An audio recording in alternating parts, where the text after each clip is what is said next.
the Real Estate U podcast with Lettiann. Welcome back to season 5 of our podcast, Real Estate U with Lettiann. And this season we are in the kitchen. And today I'd like to welcome Mitch Shipman. Mitch is the owner of Blue Beetle Pest Control right here in the Kansas City Metro. Thanks for being here today, Mitch. Oh, it's my pleasure. Happy to be here. Happy to be here. Another local business owner. So we try to promote local here and love that he is also a local business owner in the Kansas City Metro. Both of our offices are in Leawood, Kansas. And for those of you who don't know, Kansas City Metro, that includes parts of Missouri as well as parts of Kansas. So thanks for being here. My pleasure. I love it. What do you do? Well, I kill bugs for a living. Okay. And I really protect houses from bugs coming in and make people's lives, very easy. They don't have to worry about those little things.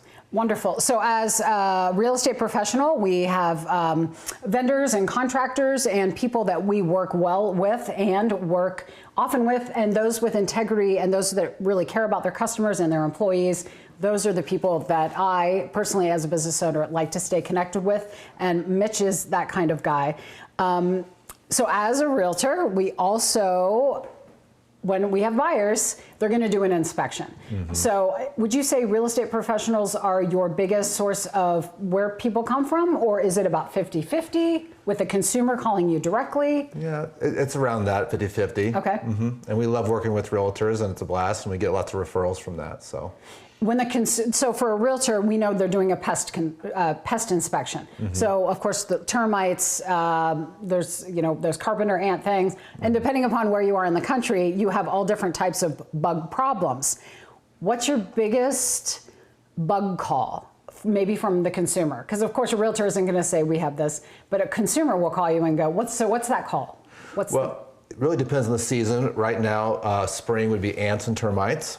And then summer, we're going to the spiders and silverfish and all that. So, do you generally recommend like a quarterly program for people, or what does that look like? Sure. Well, we have a premium option, was every 2 months, like if you really never want to see a bug, and then we do have the quarterly option as well. When you were getting mic'd up and talking to our producers and whatnot, I heard the word bedbug come up. Okay, so. And I'm creeping out because I'm looking at my food, which we're gonna make. So let's talk this out first.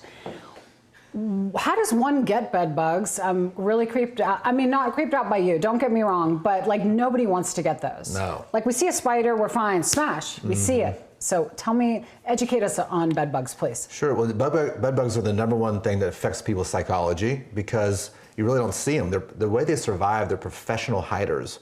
Like other bugs fly, they run fast, but they hide. So they'll bite you. You wake up with all these bites and you can't find anything. So it really messes with you, and they're hard to get rid of.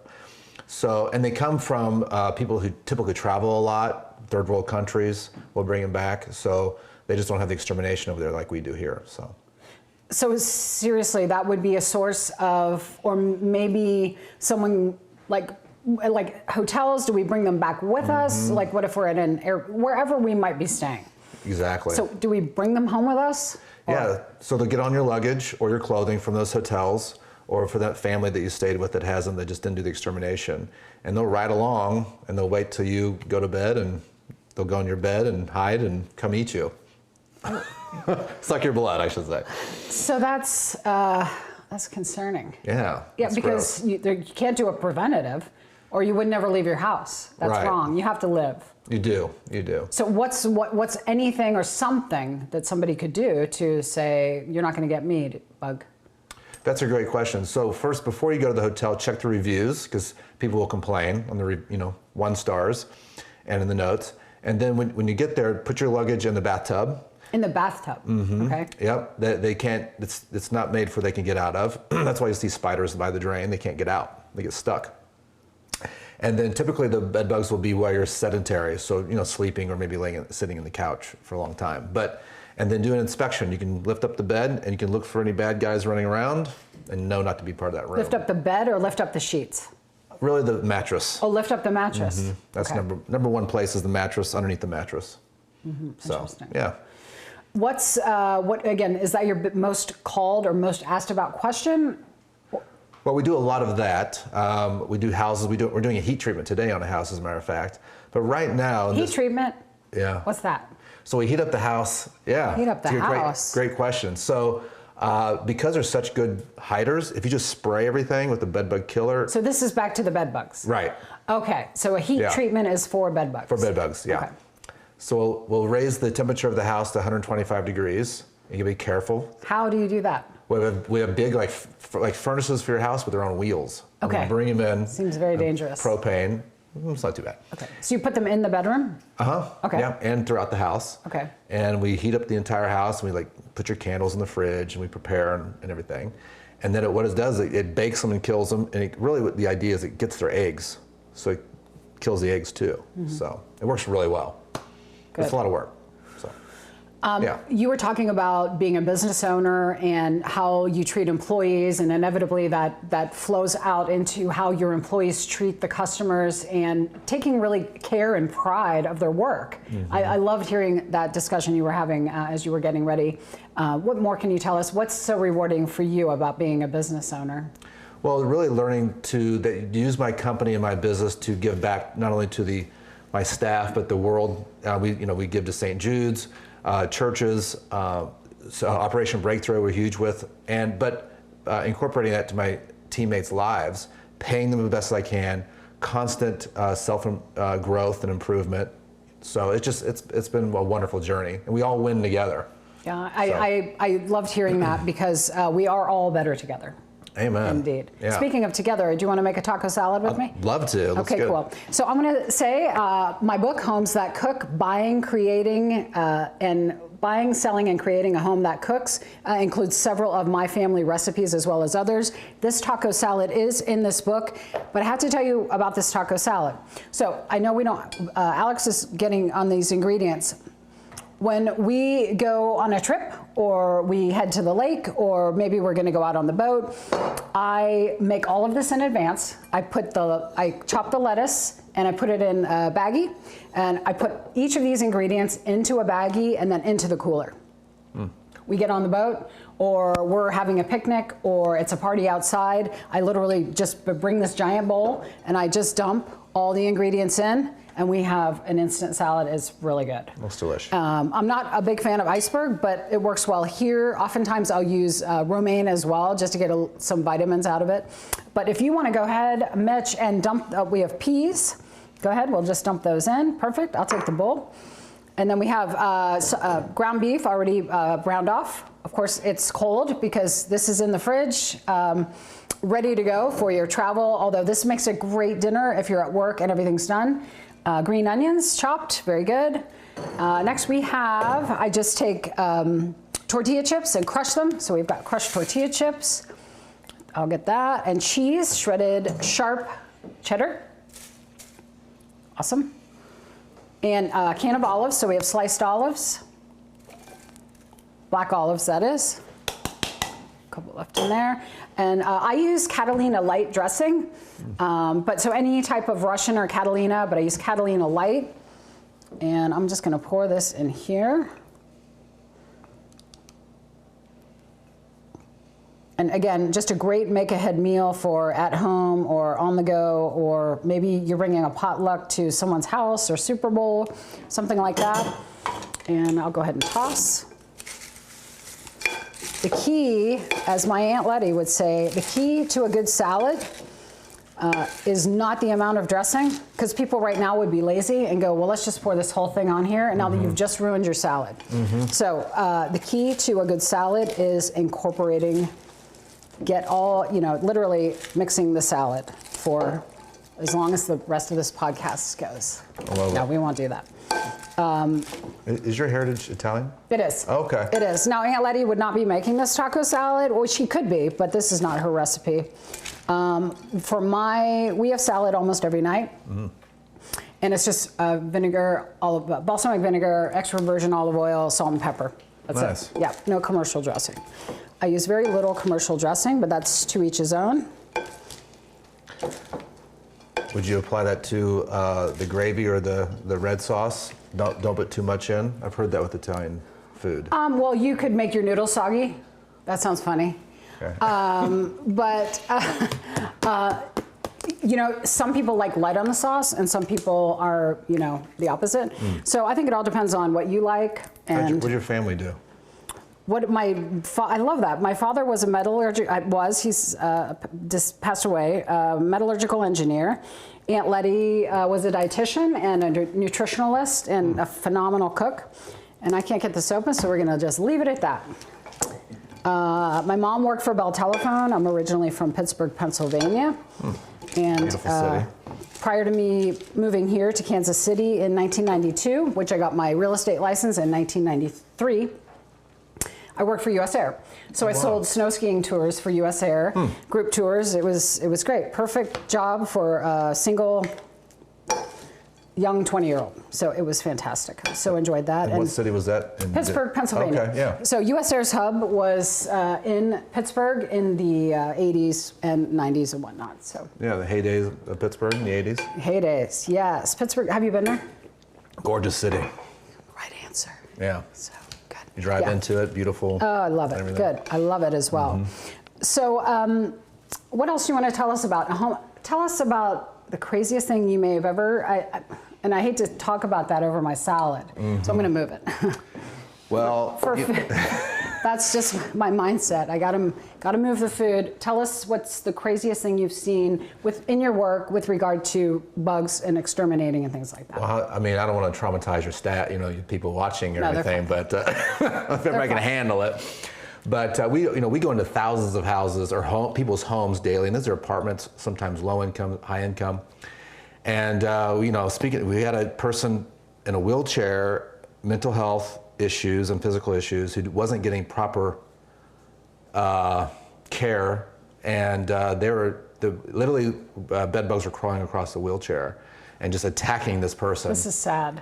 It's really sad. Really sad. That's probably one of the worst. We've had. How did you handle that situation? We had to get them out. We can't just spray them with pesticide. Right. Right. You can't put the 120 amp heat lamp on them. Right. Yeah. So we really had to treat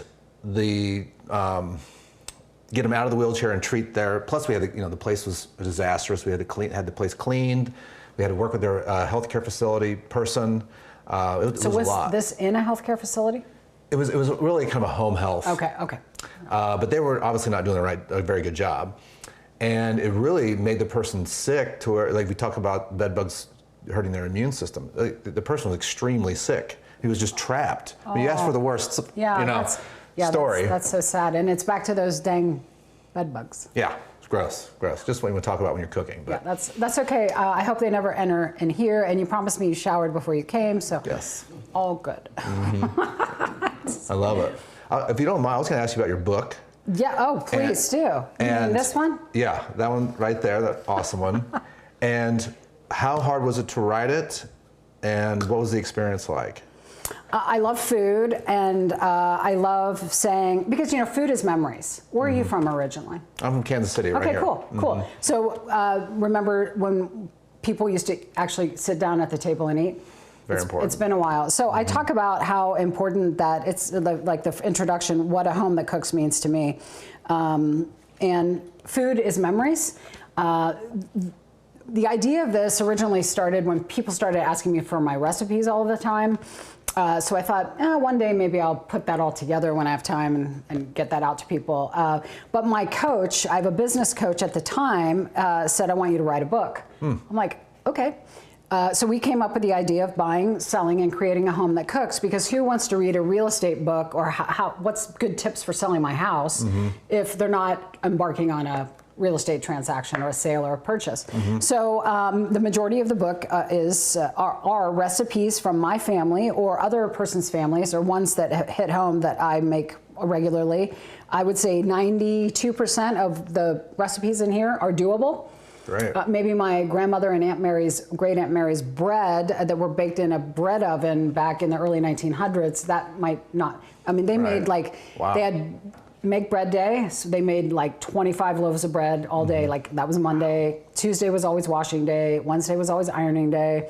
So, I mean, I love those memories, and it kind of makes me sad these days that people don't take 15 minutes when they come home just to have a meal together. Well, don't you think it's important for the family? I mean, I have teenagers. Didn't your son open up more when you're sitting at the table with them? And Totally. Just, you know, having that meal, and how was your day? He actually talks to you? Yep, and learning about food. So I'm a foodie. I could talk about food all day long. I can't stand a clothes shop. I'm not a fashionista. I don't know what goes together. I just wear what I think looks fine. But take me to a grocery store and pick me up in 2 hours. Do you show your love through the food you give? If it's made with love, it comes out in the taste. Yeah. Yeah, I put a lot of love in that taco salad. Mm-hmm. I did. So, yeah, I love it. No, these are great questions. But then there's also some great tips. This is available at Amazon.com. Simply search Homes That Cook.